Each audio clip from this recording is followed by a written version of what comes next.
Hello friends, मैं हूं Rohit Tripathi. Gentleman academy class पर आप सभी बच्चों का हार्दिक स्वागत एवं अभिनंदन करता हूं। तो आज के टॉपिक में हम पढ़ेंगे फ्यूचर इंडेफिनिट टेंस, जिसका हिंदी में अर्थ होता है भविष्यकाल। ठीक है, तो अब हम जानेंगे इसका इंट्रोडक्शन क्या होता है। तो सबसे पहले आप लोग इसका इंट्रोडक्शन देख लीजिए। ठीक है, तो हमारा इंट्रोडक्शन है, जिन वाक्यों के अंत में गा, गी, गे आदि शब्द आते हैं तथा हिंदी वाक्यों को पढ़कर यह पता चले कि कार्य भविष्य में होगा, वहां पर फ्यूचर इंडेफिनिट टेंस होता है। ठीक है, ये इसका हमारा इंट्रोडक्शन होता है।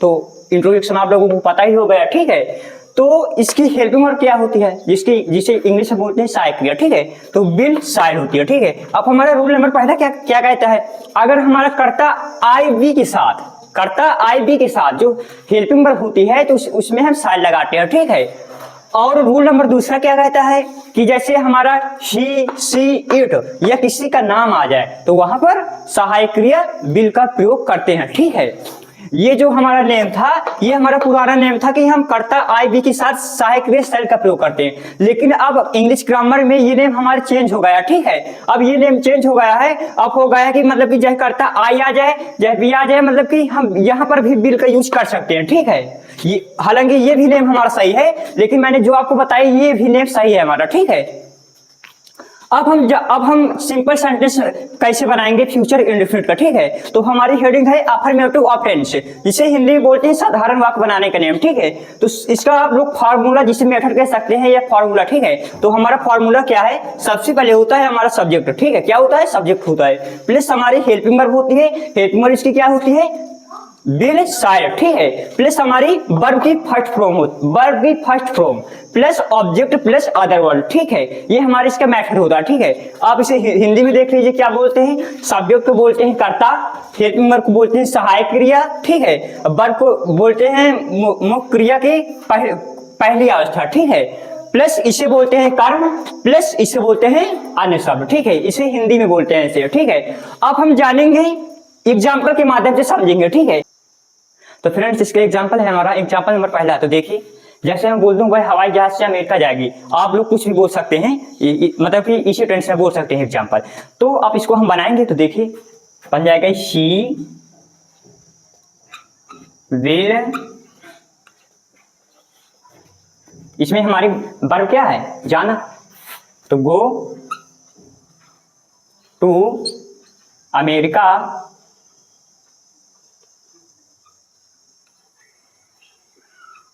बाय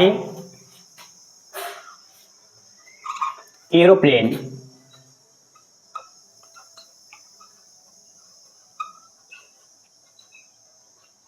ठीक है, ये हमारा बन गया।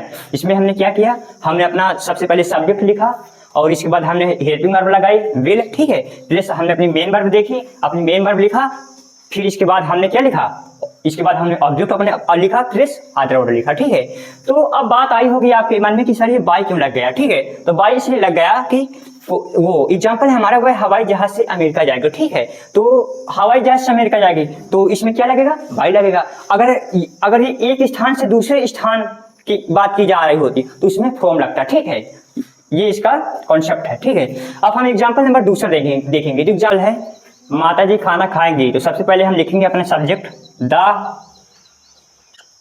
मदर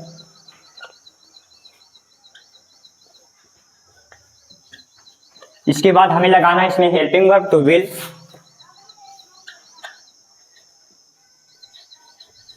ठीक है, हेल्पिंग वर्ब। अब आपको इसमें देखना है कि हमारी वर्ब क्या है, तो वर्ब है इसमें क्या है, खाएगी, तो ईट। अब हमें अपना ऑब्जेक्ट लिख देना है, तो फूड क्या है, ऑब्जेक्ट फूड।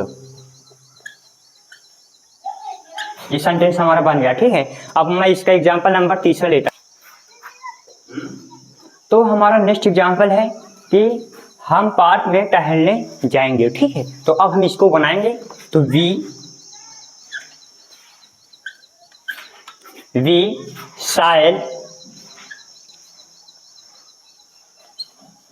यहाँ पर आप लोग शायद की जगह विल भी लगा सकते हैं, ठीक है। हमारा पहले नेम क्या कहता था कि अगर कर्ता आई बी के साथ सिर्फ हम शैल का यूज होते हैं, लेकिन अब इंग्लिश ग्रामर में ये रूल मतलब कि चेंज हो गया है, तो यहाँ पर हम विल भी लगा सकते हैं, तो भी हमारा सही होगा, ठीक है। तो यहाँ पर हम विल भी लगा सकते हैं शैल की जगह, ठीक है। तो सब्जेक्ट हमारा बन गया बी और हमने इसमें हेल्पिंग वर्ब लगाए, तो हेल्पिंग वर्ब आ गई हमारी शैल। अब आपको इसमें देखना है हमारी वर्ब क्या है, तो वर्ब है हमारी जाना, तो लिखेंगे verb go to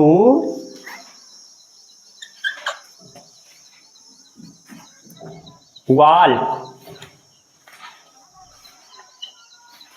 up in the park,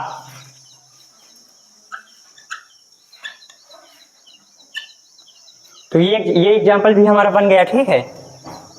negative में क्या होता है कि जो हमारी हेल्पिंग वर्ब होती है, हेल्पिंग वर्ब के बाद हम नॉट लगा देते हैं, तो जो हमारा सेंटेंस है तो वह निगेटिव में बन जाता है, ठीक है। जैसे हमारे ये एग्जांपल है, वह हवाई जहाज से अमेरिका जाएगी, तो मैं इसे जैसे बोल दूं कि वह हवाई जहाज से अमेरिका नहीं जाएगी, तो आपको क्या करना है, तो विल के बाद नॉट लगा देना है, तो ये हमारा क्या में चेंज हो जाएगा, ये हमारा निगेटिव में बन जाएगा, ठीक है। जैसे है माता जी खाना खाएंगी, तो मैं इसे निगेटिव में बोल दूं कि माता जी खाना नहीं खाएंगी, तो द मदर विल के बाद आपको नॉट लगा देना है, तो ये देखिए नॉट लगा दिया, तो हमारा सेंटेंस किस में बन गया, निगेटिव में बन गया। अब सेम कंडीशन हमारी वही हुई, जैसे मैंने बोल दिया कि हम पार्क में टहलने जाएंगे, हेल्पिंग वर्ब के बाद आपको नॉट लगा देना है, तो ये हमारा क्या में चेंज हो जाएगा, निगेटिव में बन जाएगा। वह हम पार्क में टहलने नहीं जाएंगे, ये कर देना, तब हमारा क्या लग जाएगा, यहाँ नॉट लग जाएगा और सेम मेथड हमारा वही रहेगा, ठीक है। एक बार मैं आपको मेथड और लिख के बता देता हूँ। तो मेथड जैसे है हमारा कि, तो मैंने आप लोगों को निगेटिव का एग्जांपल बता दिया है, तो आप लोग तो बता ही दिया था, लेकिन मैं एक बार इसका मेथड और बता दे रहा हूँ, तो मेथड समझ लीजिए आप लोग, ठीक है। सबसे पहले हुआ हमारा सब्जेक्ट प्लस हेल्पिंग वर्ब, ठीक है, प्लस हेल्पिंग वर्ब क्या है, शायद बिल, ठीक है, प्लस नॉट, ये देखिए हेल्पिंग वर्ब के बाद हमारा नॉट लग गया, ठीक है, प्लस वर्ब की फर्स्ट फॉर्म, ठीक है, plus object plus other word. देखिए उसी तरह हमारा मेथड हो गया, सिर्फ इसमें ये बदलाव हुआ कि हमारी जो मतलब की हेल्पिंग वर्ब हुई उसके बाद हमारा नॉट लग गया, तो ये हमारा सेंटेंस बन गया। अब हम फ्रेंड पढ़ेंगे कि फ्यूचर इंडेफिनिट को इंट्रोगेटिव में कैसे बनाएंगे, ठीक है। तो सबसे पहले आप लोग इंट्रोडक्शन देख लीजिए। तो इसका हमारा इंट्रोडक्शन क्या है, यदि वाक्य की शुरुआत क्या शब्द से शुरू हो तो सबसे पहले सहायक क्रियाकर्ता के अनुसार लिखते हैं, ठीक है। ये हमारे इसका इंट्रोडक्शन हो गया। इंट्रोडक्शन नंबर दूसरा, यदि प्रश्नवाचक शब्द वाक्य के बीच में आ जाए तो सबसे पहले उसकी अंग्रेजी लिखते हैं, फिर कर्ता के अनुसार सहायक क्रिया लिखते हैं, ठीक है। तो ये जो हमारा पहला इंट्रोडक्शन है, इसमें क्या है कि जो हमारे सेंटेंस होते हैं वह क्या से चालू होते हैं, ठीक है। जैसे मैं बोल दूं कि क्या तुम खाना नहीं खाओगे, ठीक है। तो जैसे दूसरे एग्जांपल बोल दूं कि क्या तुम कानपुर जाओगे, ठीक है। तो ऐसे जो सेंटेंस होते हैं वह हमारे क्या से चालू होते हैं, ठीक है। तो इसमें क्या होता है, वो दूसरा नंबर में यदि प्रश्नवाचक शब्द वाक्य के बीच में आ जाए, ठीक है। तो जो प्रश्नवाचक शब्द होता है वह हमारे वाक्य के बीच में आ जाता है। जब वह वाक्य के बीच में आ जाता है तो सबसे पहले हम उसकी अंग्रेजी लिखते हैं, तो वो हमारा क्या बन जाता है, क्वेश्चन वर्ड बन जाता है, ठीक है। अब इसका मेथड देखिए, मेथड नंबर इंट्रोडक्शन पहले का, ठीक है। जब हमारे ट्रांसलेशन क्या से चालू होते हैं तो इसका मेथड ये, सबसे पहले हम लिखते हैं हेल्पिंग वर्ब विल या शैल, ठीक है, प्लस सब्जेक्ट प्लस नॉट क्यों लगाते हैं, अगर हमारा नहीं आ जाता है तो नॉट लगा देते हैं, ठीक है। अगर हमारा नहीं आ रहा है तो हम नॉट नहीं लगाएंगे, ठीक है।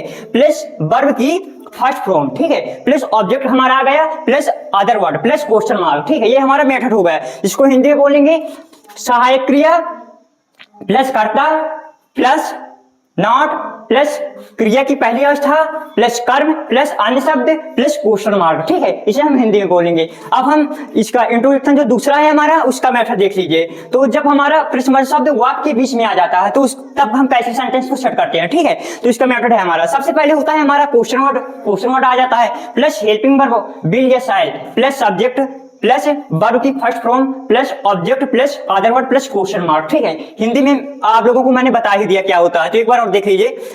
वो सहायक क्रिया प्लस कर्ता प्लस नॉट क्रिया की पहली अवस्था प्लस कर्म प्लस अन्य शब्द प्लस क्वेश्चन मार्क, ठीक है, ये हमारे हिंदी में होता है। अब हम इंट्रोडक्शन पहले समझेंगे कि जब हमारे सेंटेंस क्या से चालू हो तो हम कैसे बनाएंगे। तो अब हम एग्जांपल नंबर पहले देखेंगे इसका, ठीक है, जब क्या से चालू होते हैं। तो एग्जांपल नंबर हम इंट्रोगेटिव का एग्जांपल देखेंगे, ठीक है, मैंने आपको मेथड बता दिया, तो इसका एग्जांपल देखिए।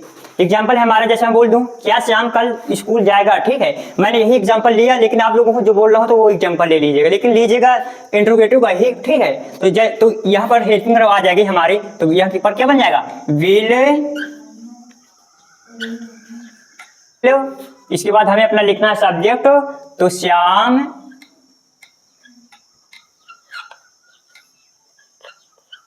अब हमें इसमें देखना है हमारी वर्ब क्या है, तो वर्ब है हमारी जाना, तो ये बन जाएगा go to school, go to school. अब कहाँ की बात की जा रही है, कल की बात की जा रही है, तो ये क्या है, एक भविष्य का काल है, तो यहाँ पर क्या लगेगा, टुमारो लगेगा, ठीक है, कल की बात की जा रही है, तो मतलब ये जो कल है एक भविष्य की बात की जा रही है, तो यहाँ पर हमारा टुमारो लगेगा, ठीक है, ये सडे नहीं लगेगा, tomorrow TOMARROW plus question mark आ गया हमारा, ठीक है। अब हमारे एग्जांपल नंबर इसी का दूसरा है, क्या वह एक गाना गाएगी, तो सबसे पहले बन जाएगा will he Singh uh song, ठीक है, बन गया। अब हमारे एग्जांपल देखेंगे, जब प्रश्नवाचक शब्द वाक्य के बीच में आ जाता है तो सबसे पहले हम क्वेश्चन वर्ड लिखते हैं, ठीक है। तो क्वेश्चन वर्ड देखिए, तुम कल कानपुर क्यों जाओगे, ठीक है, तो देखिए बीच में हमारा क्वेश्चन वर्ड आ गया, ठीक है। तो सबसे पहले हम उसकी अंग्रेजी लिखेंगे, तो वाई सहायक क्रिया विल, सब्जेक्ट है यू हमारा, तो यू। अब हमें देखना है हमारी मेन वर्ब क्या है, तो जाना, तो गो टू, अब कल Kanpur, go to Kanpur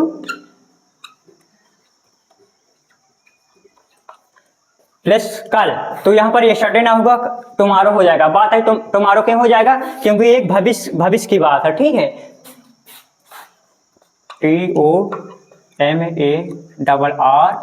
TOMARROW, ये हमारा क्वेश्चन मार्क हो गया, ठीक है।